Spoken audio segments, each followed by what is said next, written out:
नमस्कार, मैं लीला एस्ट्रो आपका अपने चैनल ज्योतिष विस्तार में स्वागत करती हूँ। चलिए आज बात करते हैं राहु की, कि राहु से हम कैसे फ़ायदा उठा सकते हैं।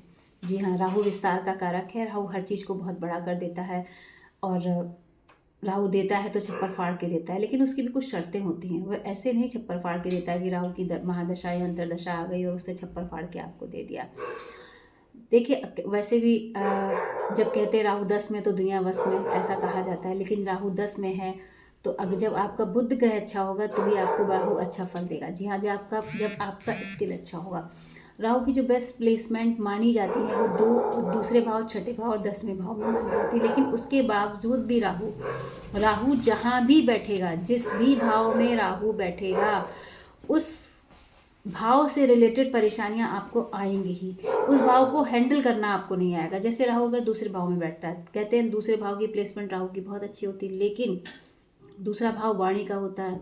आपको बोलना अच्छे से नहीं आएगा, आप फाउल वर्ड्स यूज़ करेंगे, आपको कहाँ क्या बोलना है ये आपको नहीं आएगा, आपको पैसे का मैनेजमेंट करना नहीं आएगा, आपको घर में रहना नहीं आएगा कि आप घर में रहेंगे कैसे। आप मंदिर जाना पसंद नहीं करेंगे कि दूसरा घर जो होता है मंदिर भी होता है, तो आप मंदिर जाना मतलब हो सकता है आप बिना नहाए ही चले जाएं मंदिर, सोचे अरे ऐसे कुछ नहीं होता है। तो इस तरह की चीज़ें जो है, राहु जिस भी भाव, राहु आपके भाग्य भाव में बैठेगा, बहुत क्लियर मैं कहूँगी आपको भाग्य बनाना नहीं आएगा।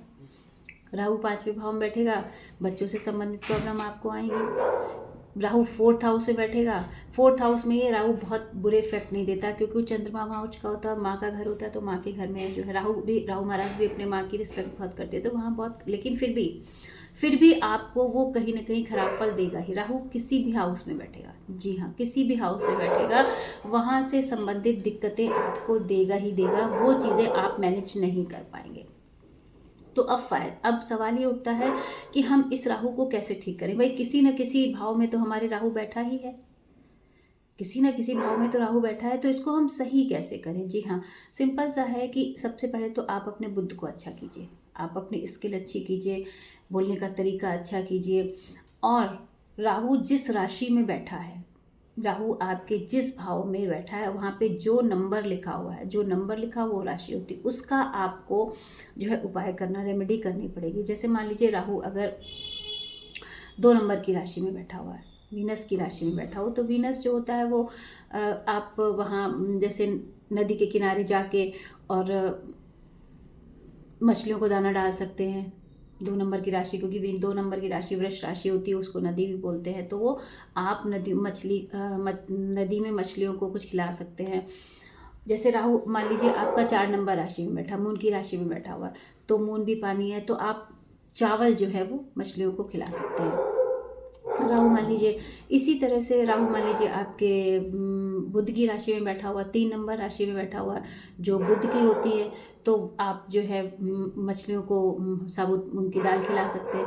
इसी तरह से आप राहु की रेमेडी शुरू से अपने बच्चों से कराएं, शुरू से कराएं। कि देखिए पुराने समय में होता है, तालाब में मछलियाँ होती थी, बच्चे जाते थे, उनको कुछ ना कुछ खिलाते थे। नदियों में कुछ ना कुछ मछलियाँ होती थी, मगरमच्छ होते थे, उनके लिए चीज़ें डाली जाती थी, क्योंकि खेतों में चीज़ें होती थी और वो चीज़ें ऑटोमेटिक जो है पहुंच जाती थी, डाल देते थे बच्चे। तो पुराने समय में ये सब चीज़ें हुआ करती। अब क्या है, हम शहरीकरण में हैं, हमें नदियाँ नहीं मिलती, हमें तालाब नहीं मिलते, लेकिन फिर भी देखिए अपने आसपास, और इसके सबॉर्डिनेट भी होते हैं। ऐसा नहीं कि नदी तालाब ही हों, और भी बहुत सी चीज़ें होती हैं, जैसे शुक्र की नदी होती, तो और भी बहुत सी शुक्र की चीज़ें होती जिससे आप राहु का उपाय कर सकते। तो आप भी अगर राहु का उपाय करना चाहते हैं शुरू से, और राहु को अपने फेवर में करना चाहते हैं जिससे वो आपको अपार धन संपत्ति और दौलत दे, तो आप अपनी कुंडली का एनालिसिस करवा सकते हैं, या सिंपल मुझे एक क्वेश्चन भेज सकते हैं कि भाई मेरा राहु इस राशि में है तो मुझे कौन सी रेमेडी करनी चाहिए। उसके लिए भी मैंने एक छोटा सा शुल्क रखा है, और आप मुझे कमेंट करके, या मेरा व्हाट्सअप नंबर जो है वो डिस्क्रिप्शन में रहता है, उसमें डाल के आप सिंपली मुझसे पूछ सकते हैं और अपनी कुंडली का एनालिसिस भी करवा सकते हैं। मेरा नंबर जो है व्हाट्सअप नंबर है, आप उस पर अपनी सारी डिटेल सेंड कर दीजिए और मुझसे मिल सकते हैं। धन्यवाद।